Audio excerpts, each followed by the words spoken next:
Officials, police, all একটা group তৈরি হয়ে গেছে। খালি জায়গা দেখলেই লোক বসিয়ে দিচ্ছে। বলুন তো, একেতে সেন্ট্রাল গভর্নমেন্ট টাকা দিচ্ছে না, তারপরে আমি কটা রাজ্যকে টানবো? বাংলার আইডেন্টিটি নষ্ট হয়ে যাচ্ছে, কেন বুঝতে পারছেন না? আপনার টকের টাকা খাওয়ার জন্য। দলীয় নেতা, কাউন্সিলর, পুলিশ প্রশাসনের লোকদের তুলোধনা করে বিরল নজির গড়লেন মাননীয় মুখ্যমন্ত্রী। এরকমটা বিগত 100 বছরে কেউ শুনেছেন কিংবা দেখেছেন কিনা জানা নেই, যেখানে একজন রাজ্যের মুখ্যমন্ত্রী, প্রশাসনিক প্রধান নিজের প্রশাসনের লোকদের সর্বসম্মুখে তুলোধনা করলেন। শুধু তাই নয়, তাদের একাংশ যে অপদার্থ, অযোগ্য, তোলাবাজ, ঘুষখোর, এমনটাও বললেন মুখ্যমন্ত্রী। গত 25শে জুন নবান্ন সভাঘরে এক সর্বস্তরের প্রশাসনিক বৈঠকের ডাক দিয়েছিলেন মাননীয় মুখ্যমন্ত্রী মমতা বন্দ্যোপাধ্যায়। এদিন বক্তব্যের শুরুতেই তিনি রণংদেহী মূর্তি ধারণ করলেন। লিস্ট ধরে ধরে রাজ্যের বিভিন্ন পুরসভা, কর্পোরেশনের কাউন্সিলর ও প্রশাসকদের আসামির কাঠগড়ায় দাঁড় করিয়ে ব্যাপক ধমক দিলেন, যেখানে কয়েকজন বিধায়ককে তো শুধু কান ধরে ওঠবোস করানোই বাকি ছিলেন। এদিন দিদির এই রূপ দেখে তার দলের ভাইদের যেমন হৃদযন্ত্র বন্ধ হওয়ার জোগাড় হয়েছিল, তেমনি দিদির এই রোজ দেখে মুগ্ধ হয়েছেন রাজ্যের কোটি কোটি মানুষ, যারা ফেসবুক লাইভ কমেন্ট বক্সে ভরিয়ে দিয়েছেন মমতা বন্দ্যোপাধ্যায় জয়গানে। আছে চীনের মাও সেতুং, সেই দীপ্তিময় বাণী ছিল পার্টির সদর দপ্তরে কামানদাগো, যেটা বিগত 34 বছরের বাম জামানায় কখনো কোনো মুখ্যমন্ত্রীর মুখে শোনা যায়নি। কিন্তু সেই রকমভাবে কামানদাগা না হলেও এদিন মমতা বন্দ্যোপাধ্যায় যা করলেন তা ওই কামানদাগার থেকেও কম কিছু নয়। একদম পেপার ওয়ার্ক সেরে নাম ধরে ধরে বিভিন্ন পুরসভার চেয়ারম্যানদের কাজের খতিয়ান নিলেন। যারা ভালো কাজ করেছেন তাদের সুখ্যাতি করেছেন, আর যারা করেননি তাদের তীব্র ভাষায় তিরস্কার করেছেন। পুকুর ভরাট থেকে বেআইনি নির্মাণে মদত, স্ট্রিট আলোয় অপব্যবহার, পানীয় জলের অপব্যবহার, বেআইনি পার্কিং, প্রায় প্রতিটি বিষয় নিয়ে চুলচারা বিশ্লেষণ করেছেন মাননীয় মুখ্যমন্ত্রী। এবং তিনি তার স্থানীয় প্রশাসন, পুলিশ, দলীয় কাউন্সিলর, বিধায়কদের একহাত নিয়েছেন। তিনি দায়িত্বহীনভাবে বলেছেন, এইসব অনৈতিক কাজে মদত জুগিয়ে এক শ্রেণীর বিধায়ক, কাউন্সিলর ও পুলিশ তোলাবাজি চালাচ্ছে, যা তিনি কোনো মতেই মেনে নেবেন না। রাস্তায় যত্রতত্র হকার বসিয়ে রাস্তা আটকে বহিরাগতদের কাছে সরকারি জমি বেচে দেওয়া হয়েছে, যা নিয়ে প্রয়োজনে ভেঙে গুড়িয়ে দেবেন বলেও তিনি জানিয়েছেন। এদিন মাননীয় মুখ্যমন্ত্রীর এই বক্তব্যের পরিপ্রেক্ষিতে রাজ্যের সাধারণ মানুষ কি বলছেন দেখুন। নমস্কার বন্ধুরা, আমি সুভাষী। সংবাদ সোচ্চারে এই মুহূর্তে আপনাদের স্বাগত।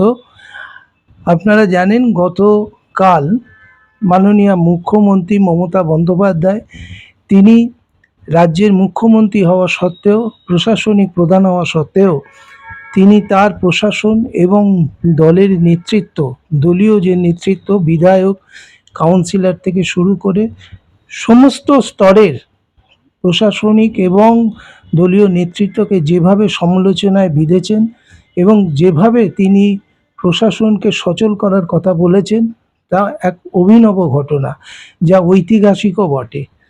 আজকে আমরা দেখছি যে পশ্চিমবাংলার বিশেষ করে শহরগুলোতে, সমস্ত শহরগুলোতেই কম বেশি ফুটপাত সব দখল হয়ে যাচ্ছে, যে ফুটপাতগুলো দিয়ে মানুষের হাঁটার উপায় নেই। এরকম অবস্থা আমাদের কলকাতা শহরে প্রায় সর্বত্র কম বেশি।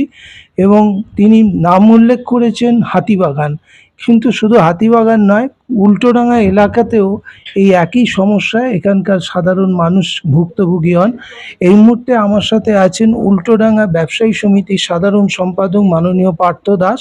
আমি তার কাছে একটু জানতে চাইবো, দাদা, কালকে মুখ্যমন্ত্রী যে ভাষায় সমালোচনা করেছেন তার প্রশাসনের, তারপরে একজন ব্যবসায়ী মানুষ হিসেবে, একজন ব্যবসায়িক সংগঠনের কর্ণধার হিসেবে আপনি এটাকে কিভাবে দেখছেন?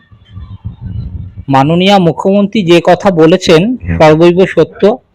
কেননা হকার নীতি একটা প্রণয়ন হয়েছে, কেন্দ্রীয় সরকার যেমন সেই হকার নীতিটা কার্যকর করছে না, তার সঙ্গে সঙ্গে রাজ্য সরকার, আপনারা অবগত আছেন, একটা সময় যখন অপারেশন সানশাইন হয়েছিল, তৎকালীন মাননীয় মমতা বন্দ্যোপাধ্যায় নিজে এসে দাঁড়িয়েছিলেন এবং হকারদের পাশে দাঁড়িয়েছিলেন। তখনও ব্যবসায়ী সংগঠনগুলোর কথা একই ছিল, হকার উচ্ছেদ নয়, হকারদের পুনর্বাসন করে ফুটপাতকে সাধারণ মানুষের হাঁটার জন্য উপযুক্ত করে দিতে হবে। কিন্তু তার পরবর্তীকালে দেখা যাচ্ছে দিনের পর দিন সরকারের কথা যেমন কেউ শুনছেই না, নতুন নতুন করে যারা আগে থেকে হকার হিসাবে ছিল তারা তো আছেই, নতুন নতুন করে ভুইফোর বেশ কিছু হকার বসছে। যেমন একটা নিয়ম, রাস্তার মোড়ের 12 ফুটের মধ্যে কোনো 12 ফুট কি 12 মিটার, আমার ভুল হতেও পারে, সেই জায়গাটা ছেড়ে বসতে হবে। সেসব তো মানা হচ্ছেই না। আমাদের যারা মানে স্থায়ী দোকানদার তাদের সাইনবোর্ড গার্ড করে দোকান সম্পূর্ণ ঘিরে সারা পশ্চিমবঙ্গে, কলকাতা কেন, প্রত্যেকটা জায়গাতেই যে যেখানে পারছে সরকারি জায়গা ফুটবোর্ড দখল করে বসে যাচ্ছে। যার পর নয় শুধু ব্যবসায়ী নয়, পথচারীরাও এতে বিব্রত। তারা হাঁটতে চলতে গেলে পড়ে যাচ্ছে, পড়ে গেলে হকারদের তার অশ্রাব্য গালিগালাজ, ক্ষতিপূরণ দিয়ে যান, এই ক্ষতি হয়ে গেল, ওই ক্ষতি হয়ে গেল।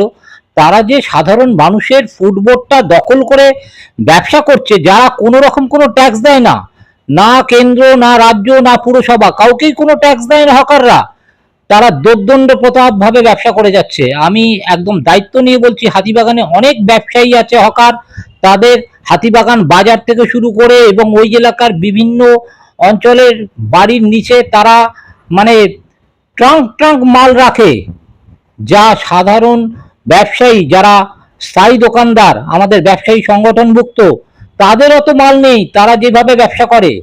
এই হকাররা কোনো রকম ট্যাক্স না দিয়ে চুটিয়ে ব্যবসা করে যাচ্ছে সাধারণ ব্যবসায়ীদের পেটে লাথি দিয়ে, যারা trade licence, professional tax, GST থেকে শুরু করে ইনকাম ট্যাক্স সমস্ত দিচ্ছে, কিন্তু তারা পরিষেবা পাচ্ছে না। তাদের এখন ব্যবসা চালানোটাই দায় হচ্ছে। মাননীয় মুখ্যমন্ত্রী বুঝেছেন, আমরা সাধুবাদ জানাই। আমরা হকার উচ্ছেদ চাইছি না, চাইছি মানে ফুটবোর্ড হকার মুক্ত করে দেওয়া হোক পথচারীদের হাঁটার জন্য, কিন্তু তাদের সঠিক পুনর্বাসন দিয়ে। আপনারা অবগত আছেন গ্যালিপস্ট্রিতে হকারদের পুনর্বাসন দেওয়া হয়েছিল, তারা যায়নি, তারা ঘুরে ফিরে আবার সেই অঞ্চলে ফিরে এসছেন, আবার সেই স্থায়ী যারা দোকানদার তাদের সামনে এসে দাঁড়িয়ে ব্যবসা করছেন। খুবই নিন্দাজনক ঘটনা।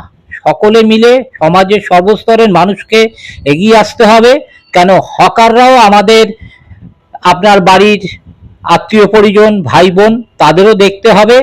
তাদের যাতে সঠিক পুনর্বাসন হয় এবং পথচারীরা যাতে সঠিকভাবে চলতে পারে, এই আশা রেখেই আমি আমার দাদা একটা বিষয় একটু থামিয়ে বলি, যে বিগত কয়েক বছর ধরে দেখা যাচ্ছে যে শহর অঞ্চলের ফুটপাতগুলো বেশিরভাগ ক্ষেত্রে আগে যেমন বেকার বাঙালি যুবকদের একটা কর্মসংস্থানের জায়গা হিসেবে ব্যবহৃত হতো ফুটপাতগুলো, এখন দেখা যাচ্ছে বহিরাগত, যেটা কালকে মাননীয় মুখ্যমন্ত্রী পর্যন্ত বলেছেন যে বহিরাগতদের সংখ্যা এত বেড়ে যাচ্ছে এবং তারাই ম্যাক্সিমাম ফুটপাত দখল করে ব্যবসা বাণিজ্য করছে, যেখানে তিনি অসহায়ের মতো বলেছেন আমি কি আরো 4টে রাজ্যের ভার নেব।